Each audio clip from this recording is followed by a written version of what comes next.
And that's when I got fed up with life in general and thought, my wife said, if you don't do something about this, I'm going to leave you. I would only been married for a year because I was miserable, Yeah. as you are in a job that you don't like, a call centre or, sitting there doing something that, is bringing the money in, but it's not very much. And it wasn't the most exciting time of my life. And then I bumped into Rab Andrews again, and he said, I want you to meet this guy called Ricky Ross. Mm-hmm.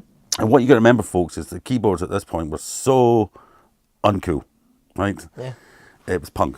Punk was happening, 84. If you can't throw it around, it's not. Yeah. And it's guitar.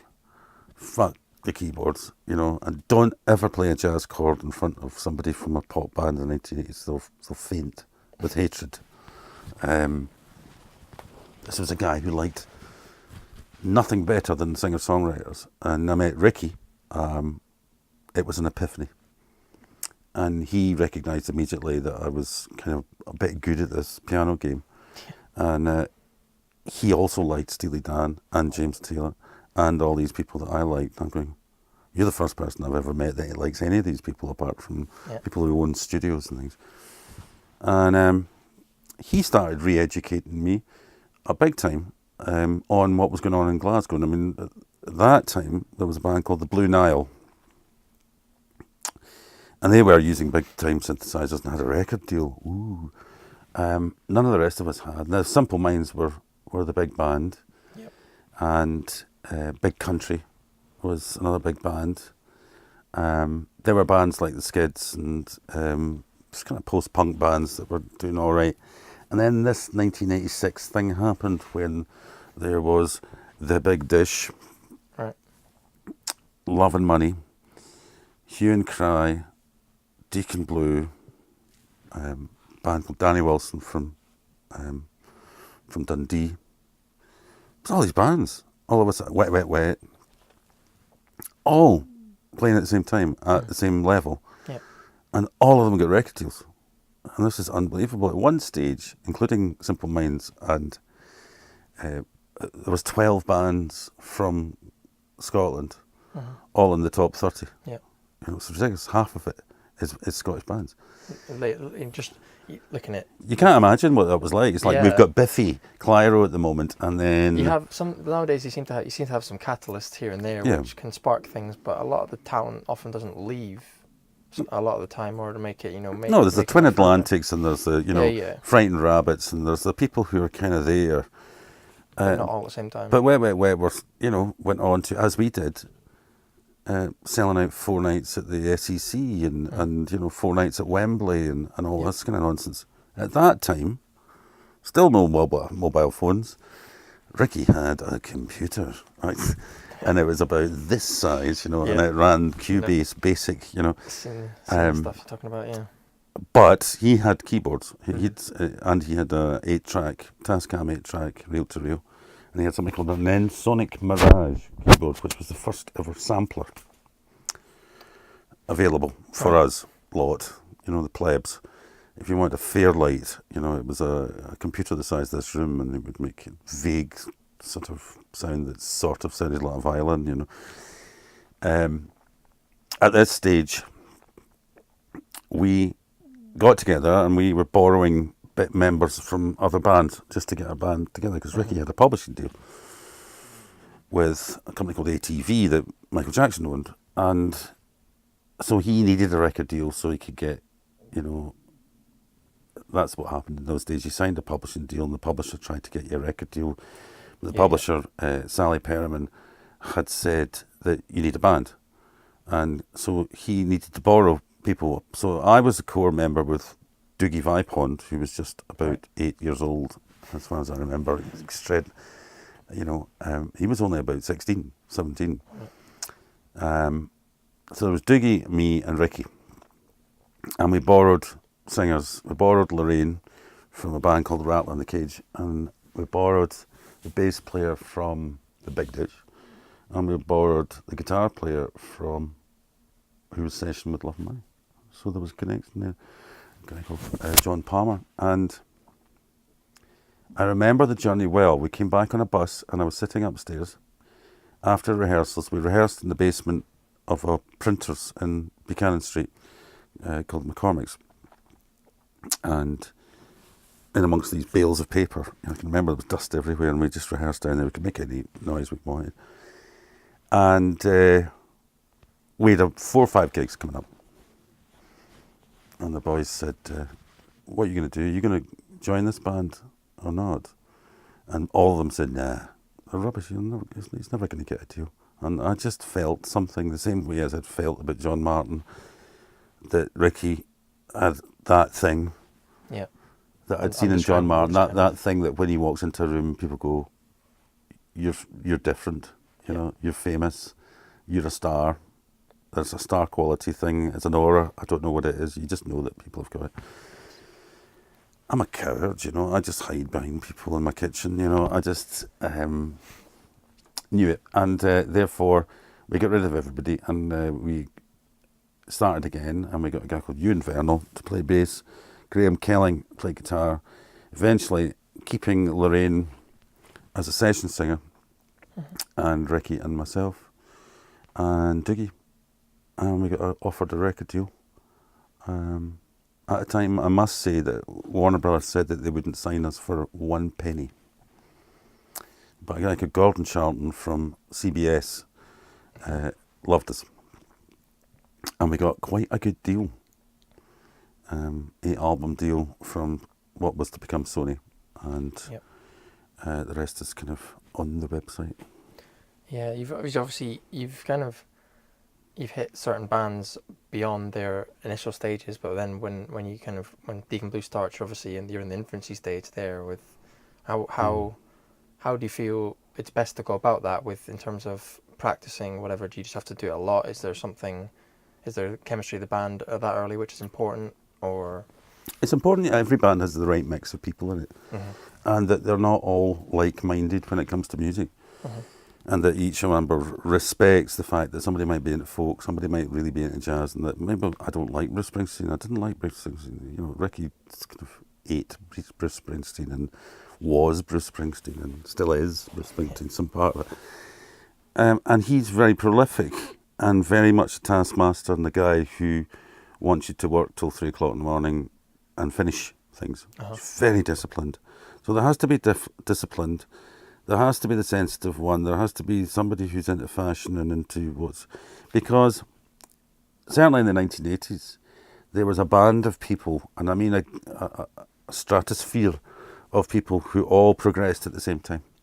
So, you know, like all those people like Mark Goodyear went on to Radio 1, people that are still there, like, but there was also artists, comedians, actors, everybody, and there was a West End scene that you had to be seen in the right places, in the right pubs, and that was part of it. Art school, you had to know what was cool and what wasn't, you know, right down to what shoes you were wearing and where you got your hair cut.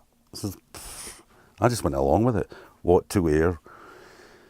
And Ricky was very much aware that the Blue Nile were kind of a big influence on him, because, you know, you could sing songs about Glasgow. And nobody believed that this was possible. Everybody had American accents singing songs about anything but their town, you know.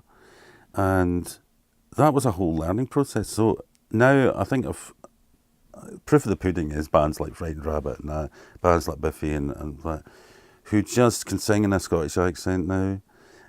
It's not scary.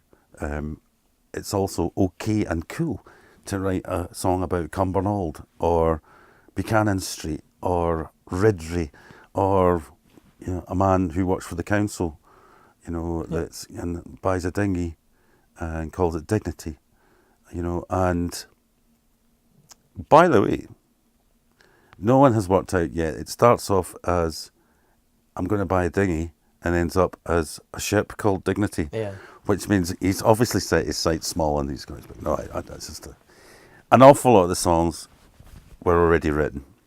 That's the other thing. Yeah, that's what I was going to ask in terms of, obviously there's a lot of plenty of albums recorded with Deacon Blue, etc. The first obviously being Raintown, like you've mentioned, but how was the writing and recording process from kind of with song not existing to... I'd never written a song with anyone.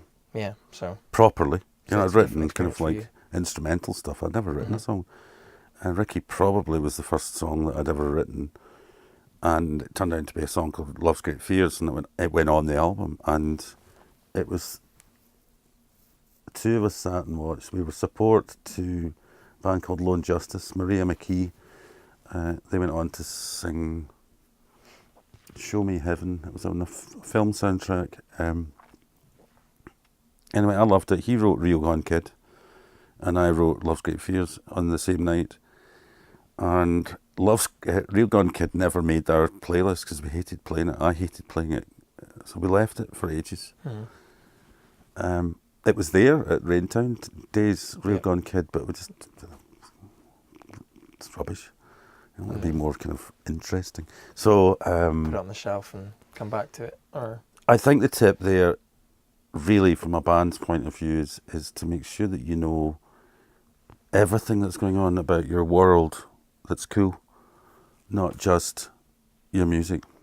Right. The artists, the filmmakers, the people, who, you're going to meet these people.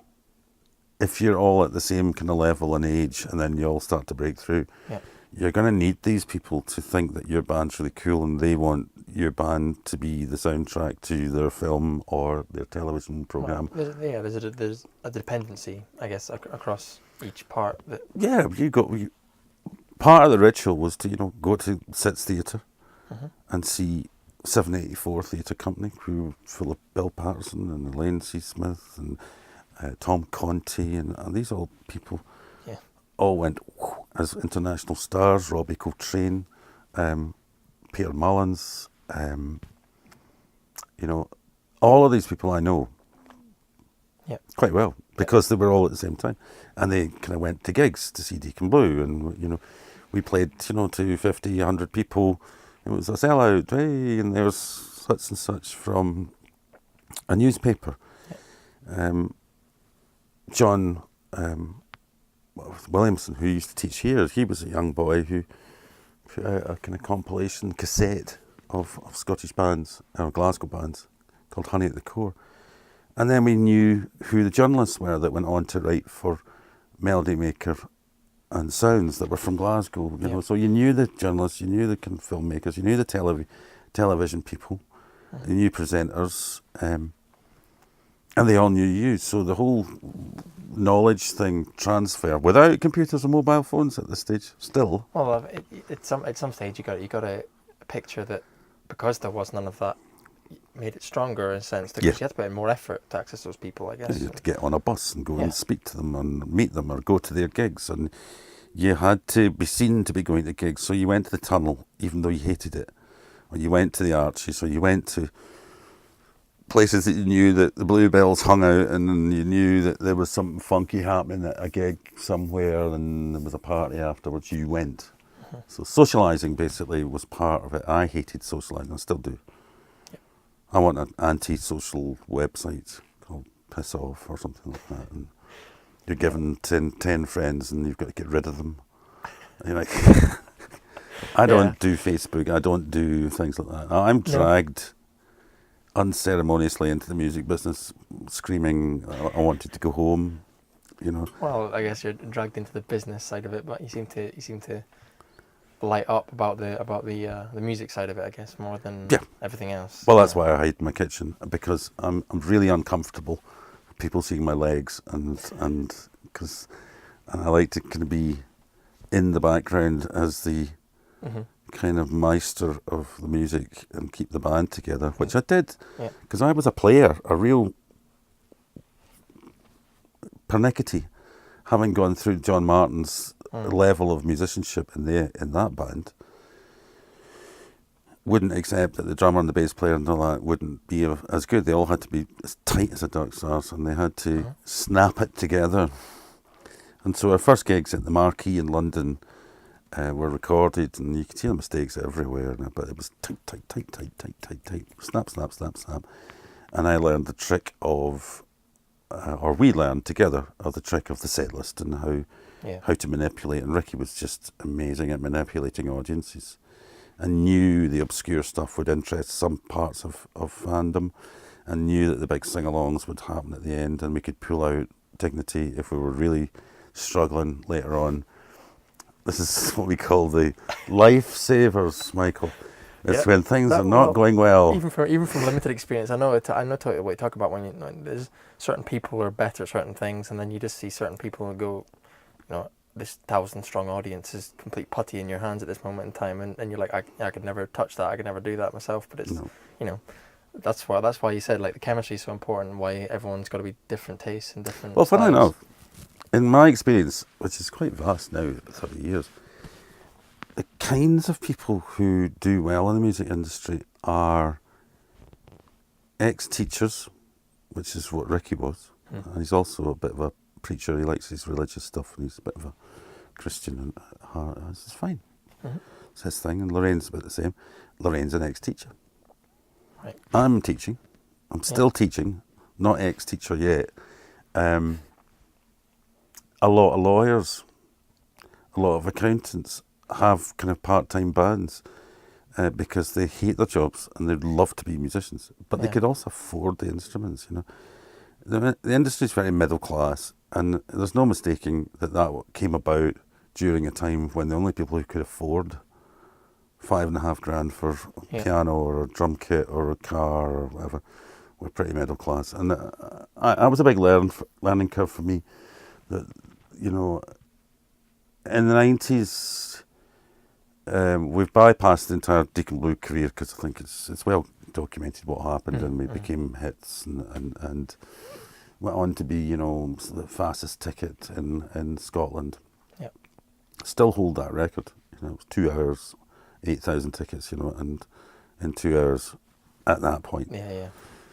Now it's like, secondary ticketers would buy all the stuff up anyway, so you've sold out in a second. Maximum. Well, the thing. Sorry, I've just done a lecture on that, and still gets me angry. The thing is now it's obviously the maximum tickets you can get is you do 4 or 6 or whatever, and it's all online. Of course, the website crashes immediately, and it all goes to pot, and it's like no, it's Ticketmaster and Live Nation, are merged, and what they're doing nowadays is they're buying their own tickets. And giving them to their own companies called Viagogo, or does that get me in as well? But they're owned by Ticketmaster. Yeah, it's like promoters are buying the tickets. 10 minutes later, it's 3 times the price. And never occurred to me that I could have been making a fortune by buying my own tickets and selling them through Viagogo, because it's anonymous and nobody knows who the seller is, and you appear to be a person. You can create 10 people on Viagogo as a seller.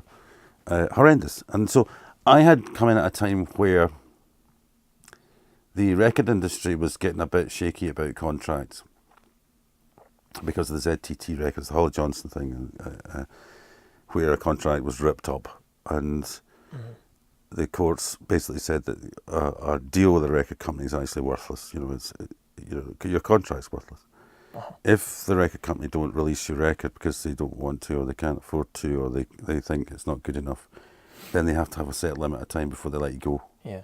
Right, that's the rule now. Regardless of. Yeah. So much stuff has changed, Michael, in that education is available now. I don't know how fast you want me to jump to now. I think. Well, I mean, we are pretty much there in terms of like. You mentioned obviously you're not an ex-teacher yet, but with it's about 2000 when we came about this kind of the higher education level and started teaching that. I don't know, like how that came around. Obviously, well, Alan Dubreck's a big part of it. He's the big part of it, and it was round about the kind of late 90s, I think. I'm working with Johnny Halliday in France at this point with the mega band, and I come by and I'm not getting work. Aye. And things are not good. I ain't got much money. I had been divorced, and most of that money went to wife number 1. And at this point, I'm given a phone call about coming on a voluntary panel, to set up something called SMART. Yeah. This is the School of Music and Recording Technology that's going to be built. Well, it was going to be built where Ayr College is built, right? Yeah. So That's at the request of the South Ayrshire Council, wasn't it? Yes. Like that, yeah. So I go in there, and Benny Gallagher, I meet Benny Gallagher from Gallagher and Lyle, and he's going to be their champion, right? Now, this guy's a hero of mine. He's 1970s. He's too old for you, like you won't remember, but he had a lot of hit singles. Graham Lyle wrote Steamy Windows for Tina Turner, and he wrote Simply the Best, and he wrote, Yeah. big songwriters, and also acts in their own right, and they were charming, right? And he punted the idea of them paying me to come on board to try and get this thing presence while they tried to raise the 2.5 million or something like that. They needed to, and then it was going to be costed out. It went to 16 million, and then 21 million, and so on. And in the meantime, I had to recruit somebody, so I knew about Alan Dumbrake because he was running a course that he'd started at North Glasgow College, which he'd written, and then he'd gone off to Westminster University and run a course called Commercial Music at Westminster, and then he had gone to James Watt College in Greenock, and he said, "Would you like some part-time work?" And I said, "Yeah, would you like some part-time work?" And he went, "Yeah." So I went to Greenock and hated it. It was very... No, I didn't hate it. I just didn't think the course at HND and HNC was just a bunch of kids that were on the dole, and they were just going, "I want to be in a rock band, and I want to learn how to play like Green Day." That's all I can remember. Green Day, Green Day, Green Day, Slipknot, Green Day, Green Day. Yeah, that's like three keyboards players who, could play right-handed, and it was just a bit...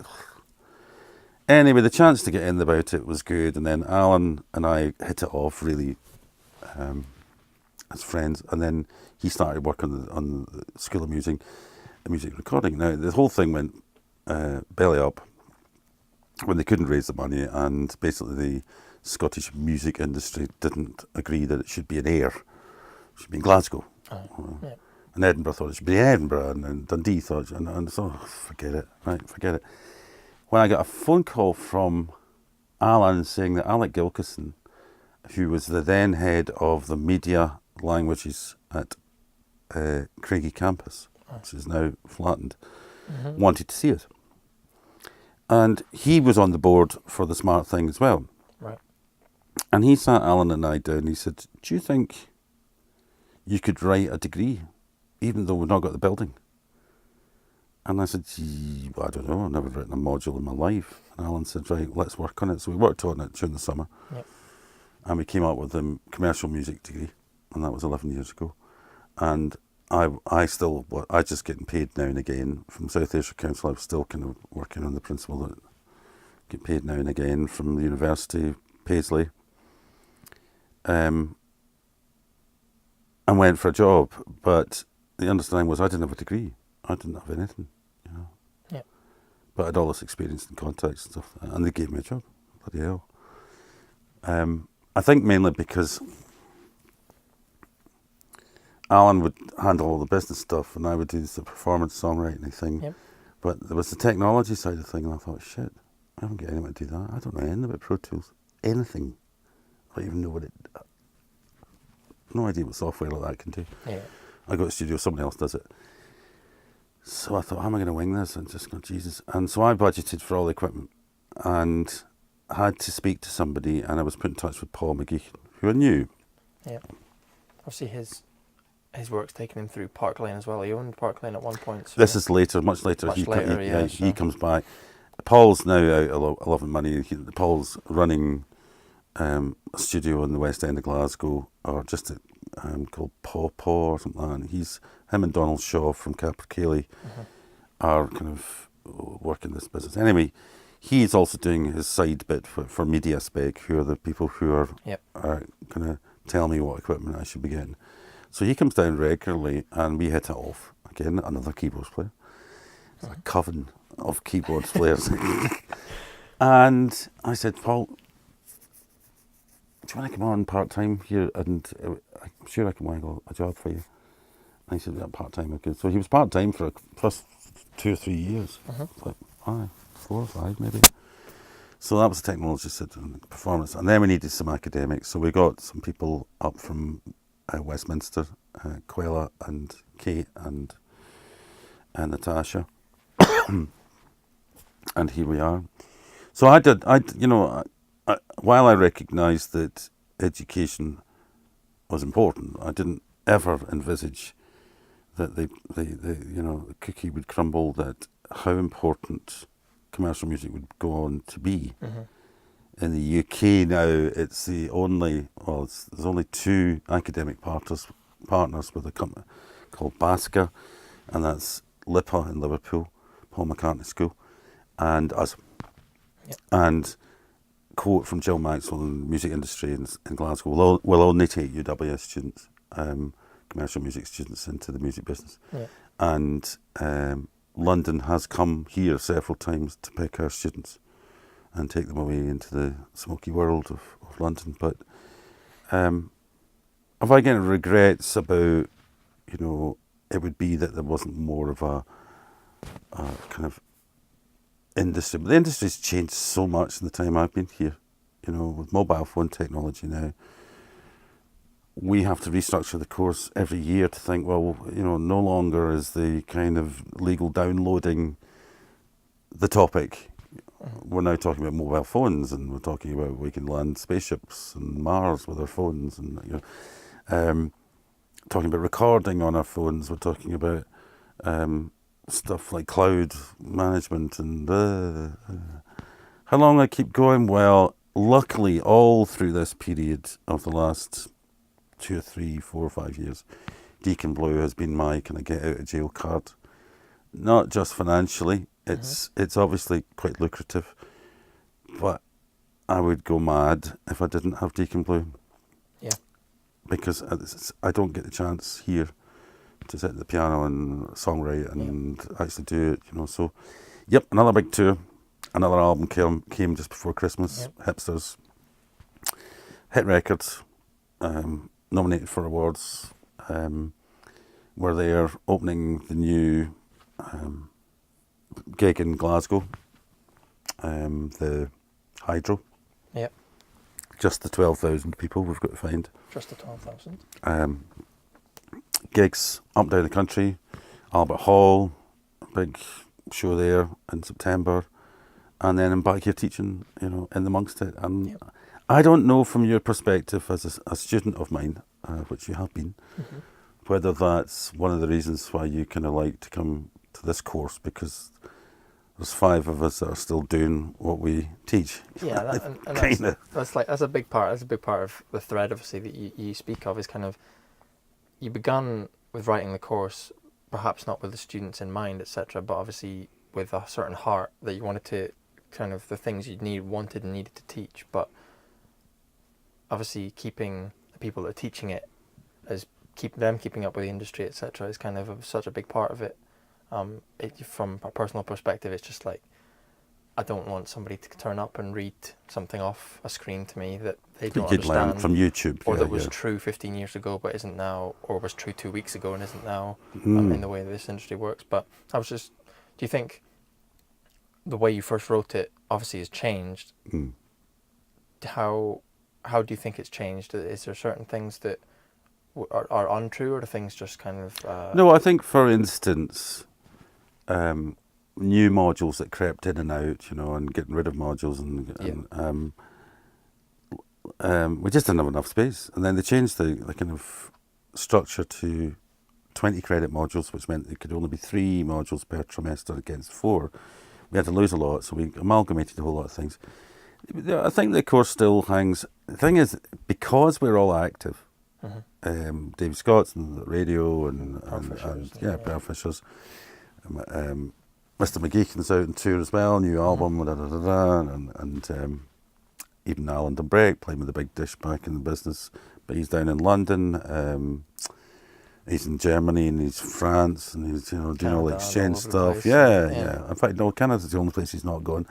Maybe not personally. Yeah. It's the course has changed in that we're spreading the word. the course has also changed, and we're the only one now Right. for a lot of people. Certainly, just having finished this round of UCAS applications, people are going Napier, nah, Perth, nah, Lippard, no. We've got people come up from Ipswich, from Lithuania, people coming from Toronto. They're going, that's the one. And they come away from here going, you can see their little faces lighting up going, this is what I want. I want a bit of that, and I want a bit of this, and I want a bit of that. I don't want a law degree. That is the thing that's very, very clear from the word go, is the sense that obviously up in Paisley they teach a music technology course, which is about the technology side of things, and we do get parts of that here, but just from we call them competitors because that's effectively what it's like. But the breadth of what is taught is something very different to everywhere else, in the sense that I remember attending Napier and it was what do they call it? They call it the popular music course, something like that. Popular music and songwriting or something like that. So it's kind of very specific. Is on that kind of note, would you ever consider splitting it? No. Or is it the value of it, the fact that it's... I've just told you my life story. Yeah. Now you think about commercial music and see why it was written the way it was. Yeah, because you need to know it all at once. Because when I went on about meeting guys from television and radio and film, and we've got one module now in second year, creating and producing an act, which you would have done. Yep. But it was very much a kind of play in front of school kids thing. No, now they do press pack, 2 recordings, right? Press pack, release, but they do radio interviews, they do radio sessions, and they do a television program. They're filmed and they're compiled. They have to do interviews. Yep. They have to go out and do KA7, Cheryl Scott. Yeah. They have to go out to West FM. They have to do UCA radio here. They have to get professional photographers. They have to, the lot. So it's everything in one module they've done from first year up to now. They're produced. They've got to do live vocals to camera. They've got to rehearse looking at themselves, fashionable. They've got websites, and they've also got gigs. Yep. So the result is that they're doing all this stuff, and they're meeting television, radio people, journalists now as well. So journalists are helping them getting into the local press. So you ask me, what advice do I give bands? And that's like, get to know journalists, get to know people who are into film, and get to people, because these are all ingredients you need. And the techie guy, the Paul Mcgee of our world, has got a business head as well, that, we need to eat. I've always said that to everyone. I said, I need to eat, so therefore I need to make money. So 1 minute, at one stage of my career, I played Albert Hall. The next day I was in the Cumnock Job Centre advising kids on how to get into college on music courses. And the day after that I was mentoring, and I think I was doing a class at James Watt. Yeah. And then at the weekend I was playing a wedding, and then I was playing in a bar. And I did, all the way through this, I did 2 years every Saturday at Seamill Hydro, playing the grand piano for people's dinners, even though I'd just come from Bercy, Johnny Halliday or something like that, So you can kind of see, even when at the start of Deacon Blue, kind of mid 1980s, when you mentioned that it was the people. It's always about the people that you met and the people you knew and how you connected, and then kind of what you're effectively doing here is facilitating that in terms of the diversity of students. The diversity of students that we're looking to bring into this course are people who've got a love of film, a love of radio, love of computers, love of games, love of challenges, a love of thinking differently about things. I'm talking to events people who are staring me blankly in the face going, they can't think of how live events could evolve. And I said, any ideas what might be the future? Eventually I put my iPhone on the desk and stood beside it, and they still didn't get it. Yeah, just connect the dots. Yeah. And I said, at what point do you not realise that the future of the industry lies in the mobile phone technology? Because of streaming, because of the ability to market directly to each individual customer on the move, So no longer does it even depend on you being statically in a room with a computer, hardwired. The laptop is sitting there, So I mean, but your phone is as well. well, the computers Totally. the computers are always connected now. But the It's phone never- knows where you are. Yeah. So I even know that you're in France, or know that because if you get an iPhone, then I can find you. But the future of live music has to be in things like HD cameras on the stage, selling of bucket price tickets live on the internet. You look at the analogies here. Look at the World Cup. We couldn't get in to see Spain versus blah de blah. Whoever was in the final, Spain versus. So what do? They set up big screens, and they sell drink. And they put big PA, and all the punters think they're at the gig, or they think they're at the venue because it's just down the road. Yeah. But they couldn't get tickets to get in, but they want a party. What's about the experience at that stage, isn't it? Secondary venues is what I'm talking about. But they're part of it in a slightly more. But why aren't they sense, doing it with Coldplay, U2?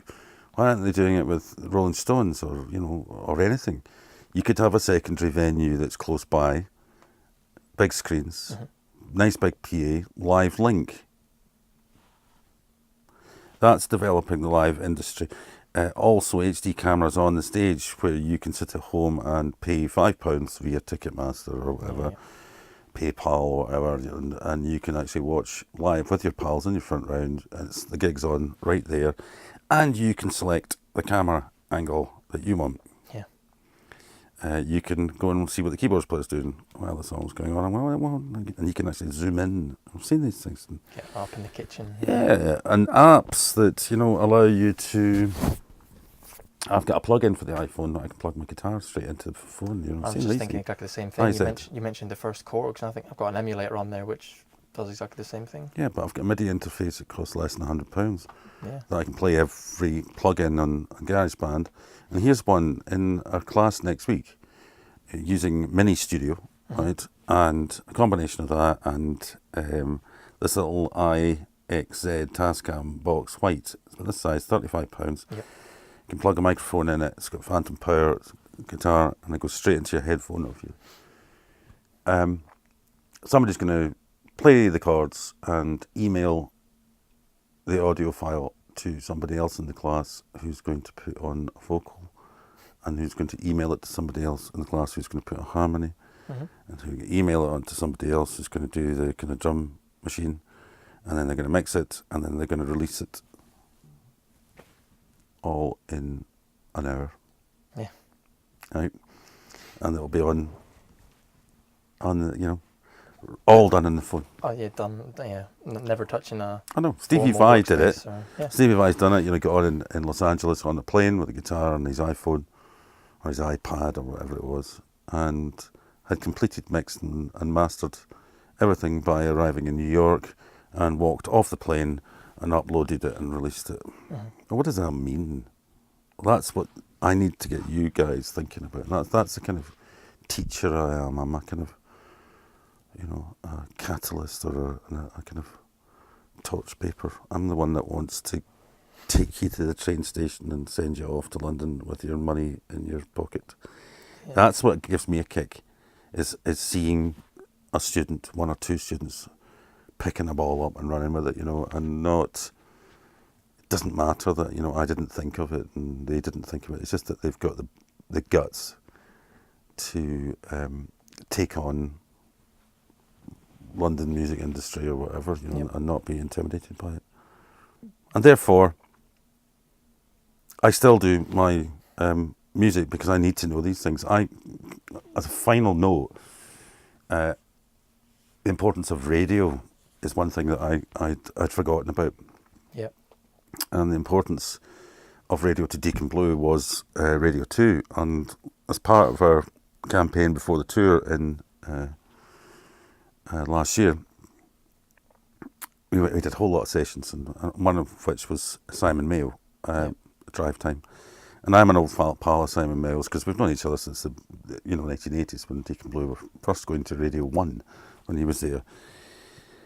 And him and I were chatting, and he said, you want to come on and play the live piano, Elton John's piano and all the rest of it live on Radio 2, no problem. And we hadn't done it before. I was very nervous, you know. Everybody's sitting around couches like this, you know. And so Ricky and Lorraine did the kind of interview bit, and then they came through and we played a couple of songs. But after the first song, Simon's sitting on a stool beside me here. And Jamie Cullum's sitting where you are, just because he's passing and he's got the next show. And Bob Harris was still kicking about, and Steve Wright was kicking about, and you know, it's just this kind of family atmosphere in Radio 2. It's really nice, it's kind of cool. Broadcasting to 8 million people or something, yeah. But it was 8 million people, and as we finish, it's about time I go. As we finish, Simon's leaning towards me and he's looking at me. He said, "We've got tweets from Cornwall, Plymouth, Hull, Shetlands, Canada, somebody in France. Oh God, Deacon Blue, they're my favourite band. We did this and did that." My manager's sitting in a seat over there.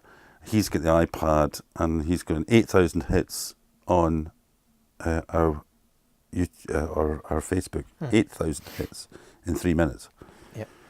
And through the course of that week, we sold maybe an extra 30,000 tickets, just because, as you say, 8 million listeners. Yep. Turn the latest single, Deacon Blue. It's on Chris Evans this morning. That's 12 million. That's more than EastEnders, and it's more than Coronation Street. It's about a fifth of the country. 12 million people. It's a fifth of the country listening to you. And therefore, Ken Bruce dips to 9 million. Steve Wright is sitting 9 to 10. Simon Mayo varies between 6 and 8 million. Million people now listen to Radio 6. Having been a station that was nearly axed, over 1 million people are listening to specialised radio stations. And that's when I come back from tour and I come back to a class here, Michael, and I go, right, bugger that, let's talk radio, right? Because my light bulb is going on and thinking, well, maybe radio is the thing that the bands they're going to need more. Right. Because you can make your own radio station on the internet. Mm-hmm. We've got radio station here. Radio is going to be listenable now to millions of people. BBC Alba. Get your stuff on the radio. That'll be the difference. Cause it's stupid because I would never have heard of Frightened Rabbit. Yep. If it hadn't been for Vic or Jim Gallatley, you know, playing them. I would never have heard of Biffy Clyro if it wasn't for Jim Gallatley playing them, you know. Yep. And so the importance of radio is you know, has informed me of changing modules. You know, I'm going to change this, I'm going to change that. Yeah. Equally, the whole idea of doing business on the move and 24 hours a day and 7 days a week is quite unusual. I'm getting stats daily rather than monthly. I'm getting updates on radio playlists immediately to my phone. And my manager is at least texting or emailing me 3 times a day with information. Mm-hmm. And that's incredible because it's on the bus. As we're going up and down the M6, we're doing interviews live on radio. We're tweeting, we're answering fans' stuff, we're working out what the set list is going to be that night on the show. We're doing everything on the move thanks to the mobile phone. So that's where we need to look at where the industry's going. It's going inside a little box about this size.